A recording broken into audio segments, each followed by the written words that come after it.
Ukraine युद्ध एक भयानक मोड़ पर पहुंच गया है, जहां से तीसरे विश्व युद्ध के आसार दिखाई दे रहे हैं। क्या भारत इस विश्व युद्ध को टालने में अहम रोल निभा सकता है?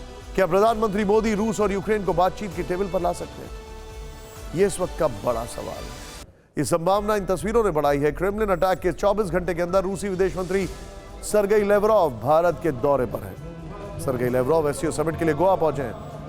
इस दौरान लेवरोव भारतीय विदेश मंत्री एस जयशंकर से मिले। दोनों के बीच करीब 1 घंटा बातचीत हुई।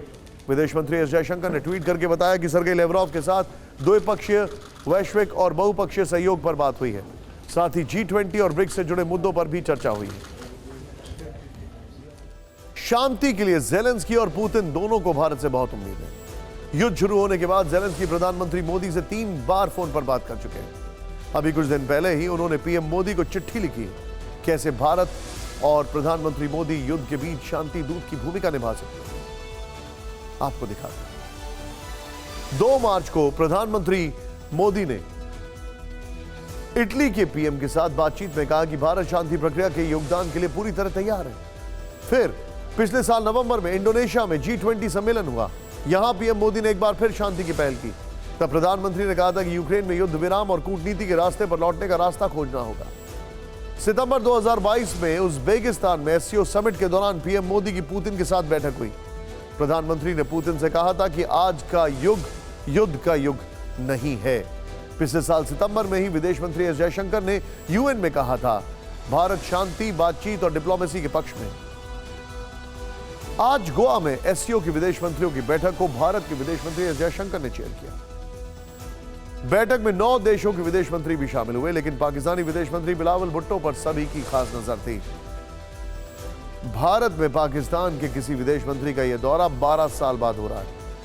इससे पहले हिना रबानी खार 2011 में भारत आई थी। हालांकि गोवा में भारत सरकार के अधिकारी बिलावल भुट्टो से दूरी बनाते दिखे। इसे आप 3 तस्वीरों से समझ सकते हैं। ध्यान से देखिए। अब आप ये तस्वीर देखिए। रूस के विदेश मंत्री का भव्य स्वागत होता है।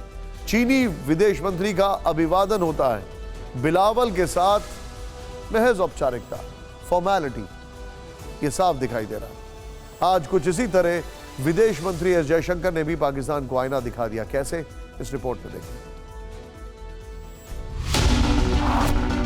बिलावल ने गोवा के लिए पाकिस्तान की जमीन से उड़ान बड़ी उम्मीद से भरी। मेरा जाना ये वाज़ेह पैगाम भेजता है कि पाकिस्तान कितना अहमियत ये एससीओ को देता है और कितना सीरियसली अपना मेंबरशिप को भी लेता है। जब एससीओ की बैठक में हिस्सा लेने गोवा पहुंचे तब भी उम्मीदों से भरे थे। गोवा पहुंचा हूँ शंघाई कोऑपरेशन ऑर्गेनाइजेशन में शिरकत करना, पाकिस्तान के डेलीगेशन को लीड करना, और मैं उम्मीद रखता हूं कि इंशाल्लाह ताला जो हमारा एससीओ का सीएफएम है वो बहुत ही कामयाब होगा। लेकिन चंद घंटों में ही हिंदुस्तान की जमीन पर पाकिस्तान के विदेश मंत्री का सच से सामना हो गया। तस्वीरें एक बार फिर गवाही दे रही थी। एससीओ की मीटिंग में शामिल होने रूस के विदेश मंत्री सरगेई लावरेव भी गोवा पहुंचे। यहाँ विदेश मंत्री एस जयशंकर ने लावरोव के साथ द्विपक्षीय बैठक की। वहीं चीन के फॉरेन मिनिस्टर से भी एस जयशंकर ने द्विपक्षीय संबंधों पर बातचीत की। लेकिन पाकिस्तान को आईना दिखाते हुए भारत ने महज औपचारिकता निभाई। बिलावल के साथ ना तो कोई द्विपक्षीय बैठक हुई और ना ही कोई वार्ता। हालांकि भारत और पाकिस्तान के बीच 7 साल से कोई बातचीत नहीं हो रही है, इसलिए बिलावल भुट्टो की इस विजिट पर सबकी नजरें थी। लेकिन इस बार भी भारत का सख्त स्टैंड पहले की तरह बरकरार है।